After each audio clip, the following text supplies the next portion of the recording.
Grant Ramey, Tennessee is a number 2 seed in the Midwest region. Your overall thoughts leaving Selection Sunday, kind of seeing Tennessee's path to a potential Final Four, Elite Eight. What do you like? What do you dislike about Tennessee's draw?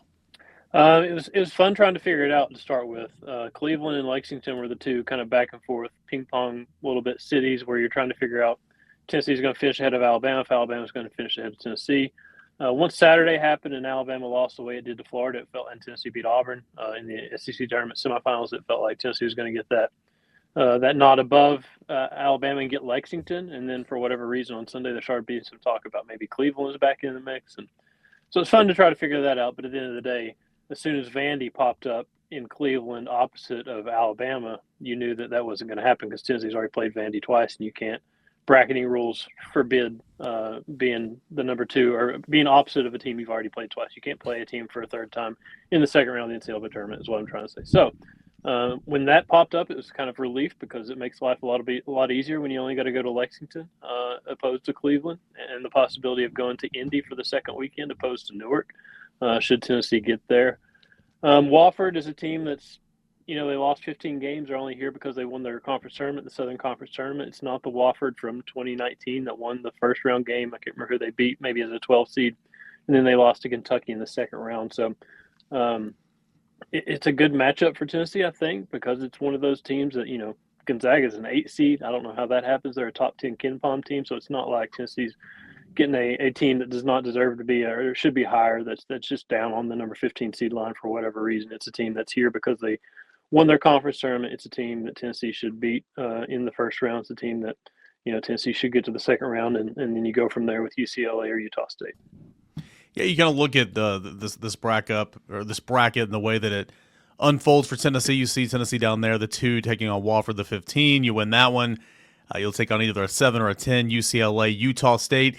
And then that sets up an interesting showdown potentially in the Sweet 16 if you were to draw Kentucky. Kentucky's a 3 seed. It's got to handle Troy first, and then the winner of Illinois, Texas, or Xavier. When I look at this, I love Tennessee's path. Don't get me wrong. I absolutely love Tennessee's path. I think Tennessee could not have gotten a better draw. But, I mean, if you're going to try to poke holes in the conversation here, Kentucky in the Sweet 16, simply because you've lost to Kentucky twice, would kind of give you some pause. Yeah, in Knoxville, Kentucky shot the lights out. Jackson Robinson played really well. Well, Jackson Robinson's out right now for Kentucky. He's been dealing with a wrist injury the second half of the season. Lamont Butler's in and out with a shoulder injury. I can't remember if he didn't play. I think he didn't play in Knoxville, and they won, and he did play some in Lexington. And you go back to that Lexington game, Tennessee was in it with 5 minutes left, couple minutes left. Like, they could have won that game if they closed better. Hindsight's 2020, but, Kentucky beat them twice anyway. I would be just as worried about Illinois right now because they struggled down the stretch. That was a really good game in December. If you remember that Tennessee win on that Jordan Gainey layup at the horn.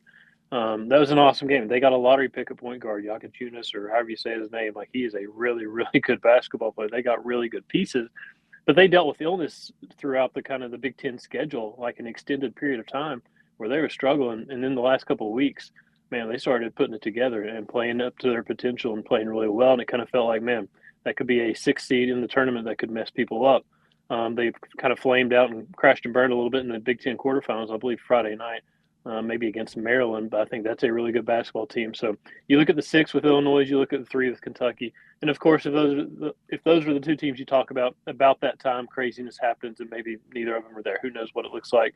Maybe Tennessee's not. Who knows what it looks like, 2 weeks from now. But those would be 2 tough teams in the Sweet 16 if Tennessee got there, and if Tennessee got past whoever it was, then obviously you're probably looking at Houston as the number 1 seed in the Midwest. We all know what Houston's about. Yeah, tell me what Houston's about. If Tennessee were to advance on, 64-32, win that Sweet 16 game against either Kentucky, Illinois, or whoever, and goes to the regional final like it did a season ago and where it lost to Purdue in the Elite Eight, if it is Houston, what about Houston? How does Tennessee match up with Houston? How does Houston differ, or how is Houston better than the fellow 1 seeds? Well, there's no Zach Edey if you do get back to the Elite Eight, so that's a good place to start. But Houston's extremely physical, a lot like Tennessee, extremely physical, extremely defensive-minded. They're gonna grind it out. They're gonna have long possessions. Both teams' tempos are in the 300s. They're gonna play slow. It's not going to be a ton of points scored in that game, but at the same time, people look at Houston and think they're not good offensively. They're good offensively. They're efficient offensively. They don't score a ton just because they don't play that fast. So they've got talent. I think they're a more defensive-minded kind of version of Florida, I would think, in terms of what they have in the post size-wise, physicality, seniors, veteran guys on that roster. The kind of the crazy thing about Houston, I think they're the number 3 overall seed in the tournament, and they could have Gonzaga in the second round if I'm not mistaken.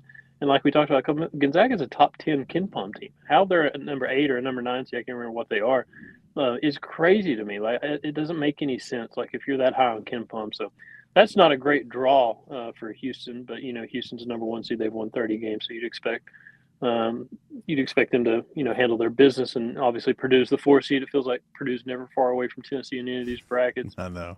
McNeese State and Will Wade and Clemson's on the top side of that bracket. So a ton of interesting teams, a ton of interesting coaches, matchup possibilities in this bracket. It should be a lot of fun. You mentioned Houston with the potential of seeing Gonzaga. What other, and I know you don't have the bracket in front of you, but I can maybe put them up here for you if you need it. What other 1 seed would you say could be on upset alert prior to or leading into the Sweet 16?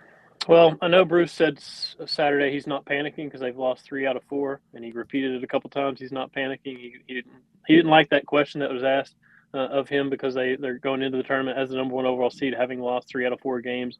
What's crazy is they're going to Rupp too. They'll be in Lexington as well, and they could get Louisville in the second round in Lexington. That doesn't make any sense to me. How you're the number 1 overall seed in the NCAA tournament, and you could potentially be playing a road game or maybe a 50-50 crowd game so close to Louisville's campus. That's kind of wild to me.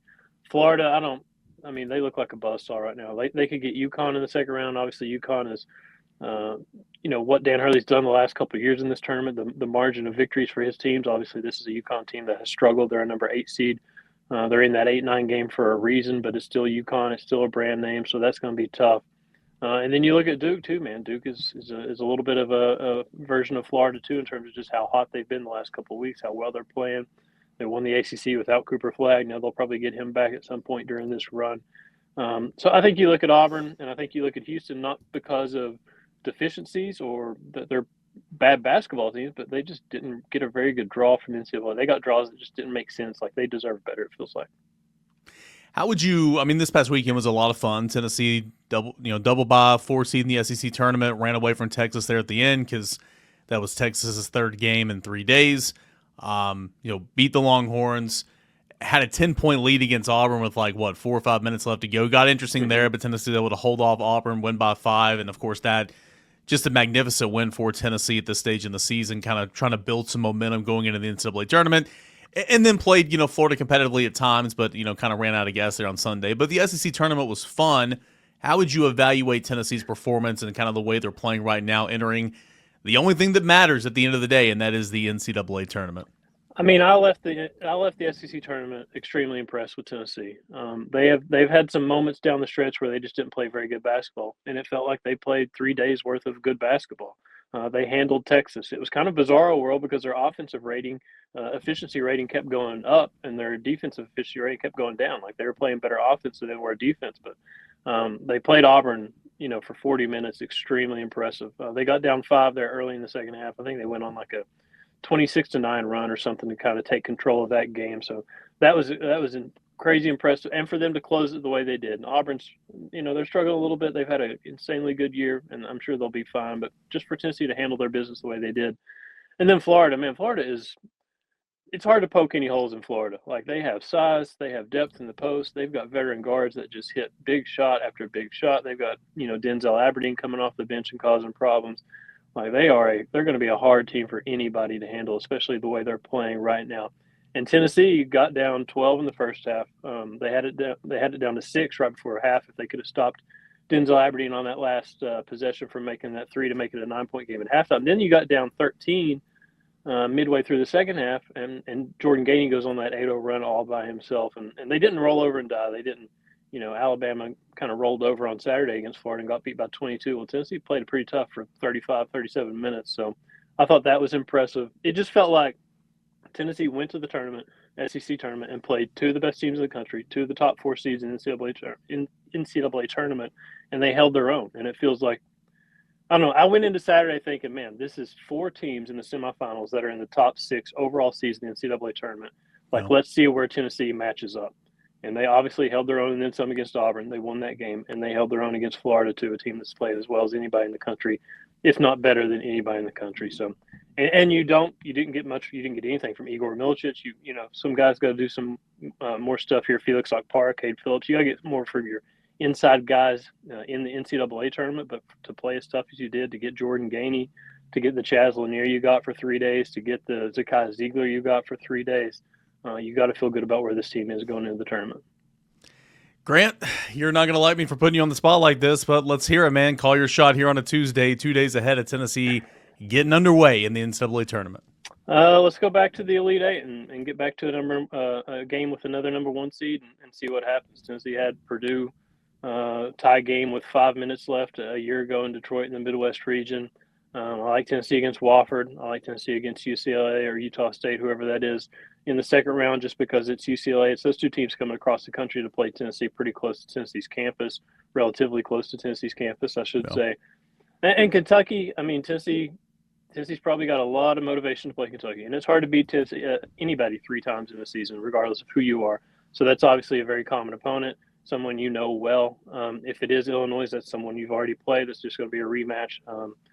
So we'll see what happens there. But the fact that they're going Lexington to Indy, the way they played in the SEC tournament, it bodes well. It makes you feel good about this team. At the same time, I told Rob Lewis this yesterday, as soon as you start feeling good about a team, that's when you kind of get worried that you're going to get bounced early. And if you go into the tournament feeling bad about a team, then maybe you make a second weekend run when you're not expecting it. So this time of year, you try to figure it out, and you try to say what you feel about a basketball team, and then you just watch it play out because nobody really knows what's going to happen. Grant Ramey, he's got you covered. Tennessee basketball in the NCAA tournament. Vol Quest. Grant, as always, man, thanks so much. Yes, sir.